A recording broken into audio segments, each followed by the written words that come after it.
ഉണ്ണീശോയിൽ സ്നേഹിക്കപ്പെട്ടവരെ, സ്നേഹത്തിൻ്റെ സുവിശേഷം ലോകത്തെ അറിയിക്കുവാനായി കാലിത്തൊഴുത്തിൽ മനുഷ്യവംശത്തിൻ്റെ രക്ഷയ്ക്കായി പിറന്ന ഉണ്ണീശോയുടെ സ്നേഹവും കരുതലും ലോകത്തിന് അനുഭവവേദ്യമാക്കി കൊടുക്കുന്നവരാണ് ഓരോ സന്യസ്തരും.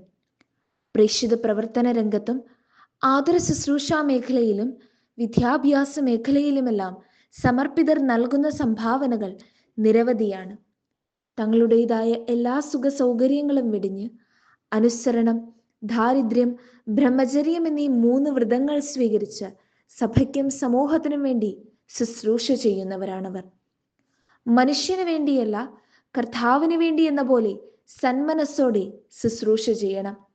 എഫേസോസ് 6:7.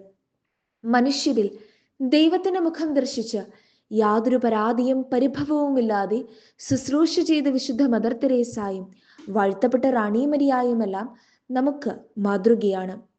പ്രാർത്ഥനയെ ജീവിതമന്ത്രമാക്കിയ വിശുദ്ധ യുവപ്രാസിയാമ്മയും സഹനങ്ങളിലൂടെ ഈശോയെ സ്നേഹിച്ച വിശുദ്ധ അൽഫോൻസാമയുമെല്ലാം വിശുദ്ധരുടെ ഗണത്തിൽ ചേർക്കപ്പെട്ട സന്യാസസൂനങ്ങളിൽ ചിലർ മാത്രമാണ്.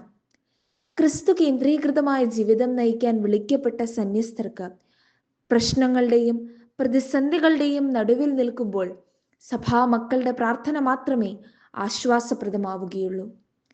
ഈ ആധുനിക കാലഘട്ടത്തിൽ മിശിഹായുടെ കരങ്ങളും പാദങ്ങളും കണ്ണുകളും കാതുകളുമായി ജീവിക്കേണ്ടവരായി ഓരോ സമർപ്പിതരും മാറേണ്ടതിന്, മിശിഹായുടെ സ്നേഹ ചൈതന്യത്തിൽ അവർ നിലനിൽക്കേണ്ടതിന് ഇന്നേ ദിവസം നമുക്ക് ഉപവസിച്ച് സകല സമർപ്പിതർക്കും വേണ്ടി പ്രാർത്ഥിക്കാം.